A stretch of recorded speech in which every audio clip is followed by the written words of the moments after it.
अक्सर कहा जाता है कि संगीत मनुष्य को तनावपूर्ण जो स्थिति होती है उससे बाहर लेके आता है और कहीं न कहीं जो आनंदमय संगीत मनुष्य को कर देता है। लेकिन एक नई रिसर्च सामने आई है जहाँ पर करनाल के डेयरी अनुसंधान संस्थान के जो साइंटिस्ट है डॉक्टर आशुतोष, उन्होंने नई रिसर्च की है कि संगीत सिर्फ़ मनुष्यों को ही आनंदमय नहीं बनाता, पशुओं को भी आनंदमय बना देता है। बिल्कुल तस्वीरें आपके सामने हैं। ये गायें हैं जो चारा खा रही हैं। इनको पिछले 1 महीने से नई रिसर्च की जा रही है कि संगीत सुनाकर इनको यहाँ पे रखा जा रहा है और इनके जो ग्रोथ में, इनके स्वास्थ्य में काफ़ी अच्छा प्रभाव पड़ रहा है। अगर बात करें, यह जो संस्थान है लगातार नस्ल सुधार और दूध उत्पादन की बढ़ोतरी पर काम करते हैं, लेकिन यह एक नई सी रिसर्च है जिसमें उन्होंने देखा कि अगर बांसुरी का संगीत उनको सुनाया जाए तो उनका स्वास्थ्य अच्छा रहता है, दूध में भी बढ़ोतरी होती है और जो एक तनावपूर्ण जो स्थिति होती है, जैसे मनुष्य की तनावपूर्ण स्थिति होती है, वैसे ही पशुओं को भी तनाव होता है, लेकिन बांसुरी की धुन सुनने पर यह अपने आप को तनाव मुक्त कर देते हैं और बिल्कुल ही आनंदमय तरीके से बैठ जाते हैं। देखिए, बिल्कुल ही आपके तस्वीरों में सामने है, बिल्कुल ही आँखें बंद करके ये इस म्यूज़िक का, इस संगीत का आनंद ले रही है और इस रिसर्च के जो एक्सपर्ट हैं, जो डॉक्टर आशुतोष, उनका कहना है कि जो आने वाले समय में जो जितने भी पशुपालक हैं, उन सभी को इस चीज़ का लाभ मिल पाएगा क्योंकि इससे जो पशु हैं, उनकी ग्रोथ भी अच्छी होती है और जो उनका स्वास्थ्य है, वो भी अच्छा रहता है और साथ में उनके जो दूध की बढ़ोतरी है, वो भी होगी क्योंकि इससे जब पशु का शरीर अच्छा होगा, स्वस्थ रहेगा, तो कहीं न कहीं उसके दूध में बढ़ोतरी होनी लाज़मी है। लेकिन यह एक रिसर्च से सामने आया कि इस तरीके से भी हम अपने पशु को तनावपूर्ण रख सकते हैं और स्वस्थ रख सकते हैं। जैसा कि आप सभी किसान भाई देख रहे हैं कि मेरे पीछे जो बछड़ियां बंधी हुई हैं वो साहिवाल नस्ल की हैं और इसमें से कुछ बछड़ियां थारपारकर नस्ल की हैं। और ये निकरा परियोजना यानी कि क्लाइमेट चेंज, जलवायु परिवर्तन से हमें कैसे लड़ना है, उस एस्पेक्ट पे हम लोग यहाँ काम करते हैं। और उसी अध्ययनों की कड़ी में एक कड़ी हमारे दिमाग में आई कि क्यों ना पशु को आराम देने के लिए हम म्यूज़िक का सहारा भी लें।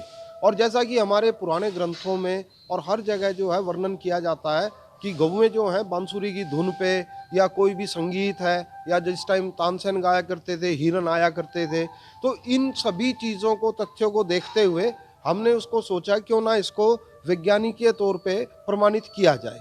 तो उसी कड़ी में हमने जो है जलवायु परिवर्तन परियोजना के तहत, जो निकरा परियोजना है हमारी, उसमें एक छोटा सा एक्सपेरिमेंट प्लान किया। तो उस एक्सपेरिमेंट में हमने ये पाया कि जब जब हमने बांसुरी की धुन बजाई या जो हमारा भारतीय संगीत है, अलग अलग राग, अलग अलग इस टाइप का जो इंस्ट्रूमेंटल म्यूज़िक है, अगर हम उसको थोड़ी वॉल्यूम पे चलाते हैं तो पशुओं के अंदर हमें बहुत ही अच्छा प्रभाव जो है वो देखने में आया है। तो हमने इस अध्ययन को और गहन और विस्तृत रूप देने के लिए इसमें अलग अलग ग्रुप बनाए। एक ग्रुप जो है वो हमारा पशुशाला में बाहर रहता है, जो नेचुरल कंडीशंस में और जो हमारे नॉर्मल जैसे किसान भाई करते हैं वो उस मैनेजमेंट में रहता है।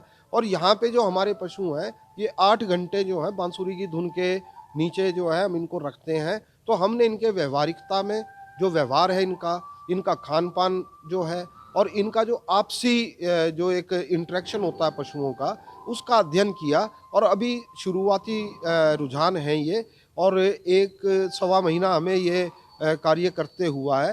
तो हमने उसमें ये पाया है कि जो इनका आराम करने का समय है, उस समय में इनके चेहरे पे बिल्कुल शांति देखी जा सकती है, कोई डिस्टर्बेंस इस टाइप की नहीं रहती है इनमें जो है।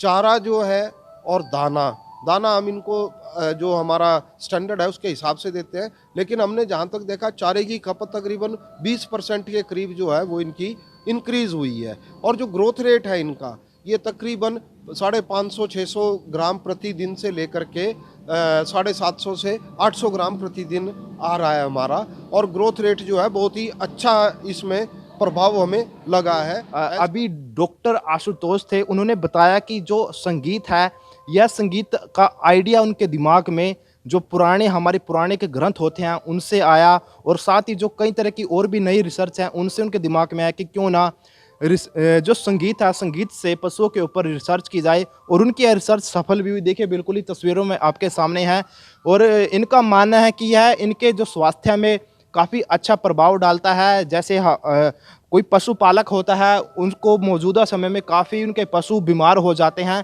लेकिन इस संगीत की वजह से उनके पशु स्वस्थ रहेंगे, अच्छी ग्रोथ करेंगे और जब आने वाले समय में जब वो दूध देने लग जाएंगी तो दूध की गुणवत्ता और दूध के उत्पादन पर भी अच्छा प्रभाव पड़ेगा। जो अन्य जो दूसरे पशु हैं, उनकी दूध के जो उत्पादन क्षमता होती है, उनसे ज़्यादा दूध यह जो गाय हैं ये देगी। तो कहीं न कहीं जो लगातार जो राष्ट्रीय डेयरी अनुसंधान संस्थान है, ऐसे ऐसे एक्सपेरिमेंट करते रहते हैं। यहाँ के जो वैज्ञानिक हैं लगातार नई नई खोज करते रहते हैं। ये म्यूज़िक की खोज भी उनके द्वारा ही की गई है कि जो म्यूज़िक की ये अच्छी तरंगे हैं, बांसुरी की तरंगे हैं, उनके कानों में जाती हैं तो ये अपने आप को मनुष्य की तरह आनंदमय हो जाती हैं। तो कहीं न कहीं जो इस संस्थान का नाम भारत में नहीं पूरे विश्व में जाना जाता है और नस्ल सुधार और दूध की गुणवत्ता में लगातार काम करते रहते हैं। लेकिन एक अलग तरीके की रिसर्च है, कहीं न कहीं जो एटमॉस्फेयर बोलते हैं, वातावरण बोलते हैं, वातावरण से संबंधित जो विभाग है, उनके जो एक्सपर्ट हैं डॉक्टर आशुतोष, उन्होंने रिसर्च की है। अब देखने वाली बात ये होगी कि आने वाले समय में यह किस तरीके से और ज़्यादा लाभकारी पशुपालकों के लिए होती है। ईटीवी भारत के लिए करनाल से मुनीश टूरन।